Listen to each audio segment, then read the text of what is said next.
नमस्कार दोस्तों, कैसे हैं आप सब। तो आज हम जानेंगे कि सुहागिन महिलाओं को किस दिन बाल धोने चाहिए। तो चलिए वीडियो शुरू करते हैं। हफ्ते में इस खास दिन महिलाएं बाल धो लेती हैं तो पति मालामाल हो जाते हैं। साथ ही में आपको बताएंगे कि अगर महिलाएं किसी त्योहार पूजा पाठ पर बाल न धो सकें तो क्या उपाय करना चाहिए। और हम जानेंगे कि महिलाओं को किन आदतों की वजह से पति रंग से राजा बन जाते हैं। तो पूरी जानकारी के लिए वीडियो को एंड तक जरूर देखें। हिंदू धर्म शास्त्रों में अनेकों परंपराओं और रीति रिवाजों को विशेष महत्व दिया जाता है। विवाह, शादी व अंतिम संस्कार के अलावा कई ऐसी परंपराएं भारतीय हिंदू समाज में आज भी विद्यमान हैं, जिनका अनुसरण प्रत्येक भारतीय पुरुष एवं महिलाएं करती हैं। इसके अनुसार सुहागिन महिलाओं को कुछ कार्य करने से पहले शुभ अशुभ का विशेष ध्यान रखना पड़ता है। आप जानते होंगे कि सुहागिन महिलाएं कुछ विशेष दिन के अलावा धर्म शास्त्रों में उनके बाल धोने को निषेध माना गया है। तो सप्ताह के कुछ विशेष दिन यदि सुहागिन महिलाएं बाल धोएं तो उनके पति पर बाधाएं आ सकती हैं, साथ ही संतान व परिवार को भी कष्ट हो सकता है। तो किस दिन सुहागिन महिलाओं को बाल नहीं धोने चाहिए और किस दिन धोने चाहिए। लेकिन वीडियो शुरू करने से पहले यदि आपने चैनल को सब्सक्राइब नहीं किया है तो कृपया जरूर से कर लें, ताकि हमारे चैनल पर अपलोड होने वाली न्यू वीडियो की अपडेट आपको मिलती रहे। सबसे पहली बात है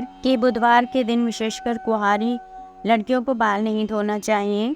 यदि कुंवारी लड़की इस दिन यानी बुधवार को बाल धोती है तो उसके भाई पर कोई बड़ी विपत्ति आ सकती है, इसलिए संभव हो तो इस दिन कुंवारी कन्याएं बाल न धोएं। दूसरी बात, यदि कोई सुहागिन महिला बृहस्पतिवार के दिन अपने बाल को धोती है तो उसकी पति की आयु घटती चली जाती है। सुहागिन महिलाओं को भूलकर भी बुध को बाल नहीं धोने चाहिए और न ही बृहस्पतिवार के दिन नाखून और बाल आदि काटने चाहिए। ऐसे में आपको बृहस्पतिवार के दिन घर में पोछा नहीं लगाना चाहिए और न ही बृहस्पतिवार के दिन कपड़े आदि धोने चाहिए। अगर आप ऐसा करती हैं तो आपके परिवार पर बहुत बड़ी विपदा आ सकती है। तीसरी बात, यदि शादीशुदा महिला सोमवार के दिन बाल धोती है तो उसकी बेटियों और बेटों पर कोई बड़ा संकट आने की संभावना बनी रहती है। परिवार को किसी बड़े आर्थिक संकट का सामना करना पड़ सकता है।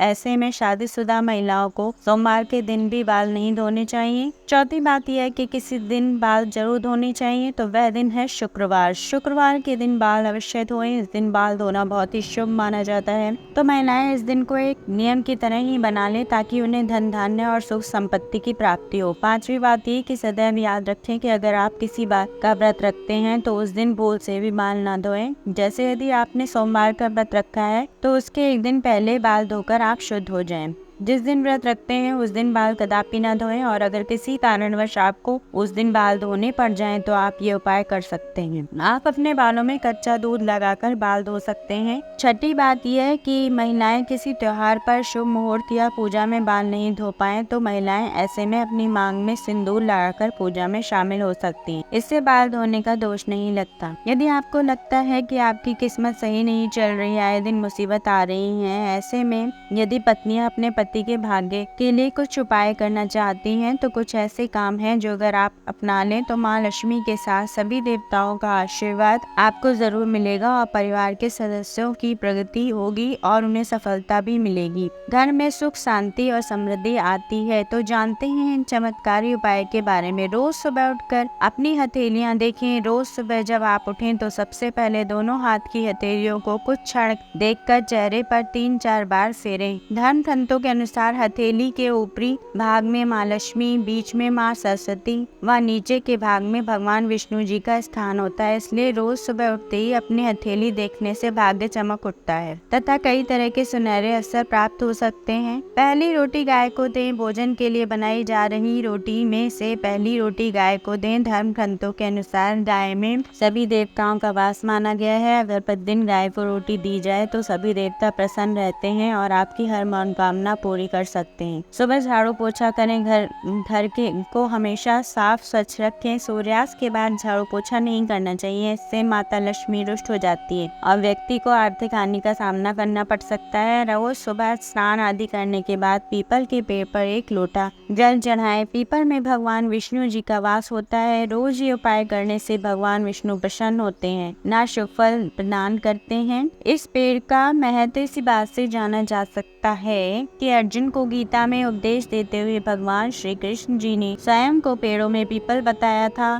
घर खाली हाथ न जाएं, बाहर से जब भी घर में प्रवेश करें तो घर में हमेशा कुछ न कुछ लेकर जाएं, चाहे वह पेड़ का एक पत्ता ही क्यों न हो। पत्नी व बच्चों को खुश रखें। अक्सर घर या बाहर के तनाव में अनजाने में हम सबसे ज्यादा प्रताड़ित अपने परिवार को ही करते हैं। याद रखें, पत्नी व बच्चों की आंख में आंसू अगर आपके कारण आते हैं तो तरक्की के रास्ते तो बंद हो ही जाते हैं आपके। अतः परिवार को खुश रखना बहुत ही सबसे सटीक उपाय है। माँ लक्ष्मी को चंचला भी कहते हैं क्योंकि यह एक स्थान पर टिककर नहीं रह सकती। माँ लक्ष्मी की ये विशेषता है कि ये जितनी कठिनता से प्रसन्न होती हैं उतनी सरलता से रुष्ट भी हो जाती हैं। कहने का तात्पर्य है कि लक्ष्मी की कृपा प्राप्ति बनाए रखने के लिए सदैव शास्त्रों में बताए गए इन उपायों का पालन करें ताकि माँ लक्ष्मी कभी अपने भक्तों से रुष्ट न हो सके। घर में स्त्री भोजन बनाते समय यदि खाती रहती हो तो माँ लक्ष्मी नाराज हो जाती हैं। कारण यह है कि इससे भोजन झूठा हो जाता है और जहाँ झूठा खाना खिलाया या खाया जाता है उस घर में लोगों से माँ लक्ष्मी नाराज हो जाती हैं। इसलिए भोजन बनाते समय श्रद्धा भाव से खाना पकाना और खिलाना चाहिए। जिस घर में गृह लक्ष्मी की हंसी